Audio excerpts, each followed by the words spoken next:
பேசாமல் நானும் உன் கூட காலேஜ் சேர்ந்துடலாம்லடா.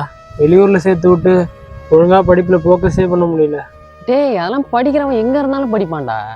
அது எப்படிடா? டேய் முதல்ல ஃபோன் அதிகமாக யூஸ் பண்ணாதடா. நானும் எங்கேயே வெளியே வந்தால் அர்ஜென்ட்டாக தான் ஃபோன் யூஸ் பண்ணுவேனே, மற்றபடி ஃபோனே நான் யூஸ் பண்ண மாட்டேன் தெரியுமா? மூதேவி சார்ஜ் போட்டுக்கிட்டே போனை நோண்டிட்டு இருக்கான் பாரு. ஏன்டா என்னைக்காவது ஒரு நாளாச்சும் போனை நோண்டாம இருந்திருக்கியா நீ? அப்புறம் இந்த போன்ல என்னதான்டா இருக்கு? முதல்ல எக்ஸாம் டைம்ல உட்காந்து படி. ஒரு தடவை படிக்க உட்காந்துட்டுனா கான்சென்ட்ரேஷன் எதுலையுமே செதற விடக்கூடாது. என்னைக்காவது ஒரு நாள் கிளாஸ்ல நடத்தின நோட் எடுத்து வச்சு படிச்சிருக்கா நீ? நடந்ததே இல்லை. அப்படிலாம் உனக்கு நடந்ததே இல்லை. சரி முதல்ல நீ எத்தனை அரியர் வச்சிருக்க? ஹேய் சொல்ற. ஒரு 4 இருக்கும்டா. என்னடா 4 அரியர் வச்சிருக்கன்ற? 7 அரியர் வச்சிருக்கேன். இதுல அடுத்த வருஷம் வேலைக்கு போறேன்னு வேற எல்லாத்தையும் சொல்லி வச்சிருக்கேன். நின்றுவேன், நடுத்தருவில் நின்றுவேன். அதனால என்ன ஒரு ரோல் மாடலா வச்சுக்கிட்டு நான் சொன்னதெல்லாம் ஃபாலோ பண்றா. பார்த்துக்கலாம். அங்கிள் வாங்க அங்கிள்.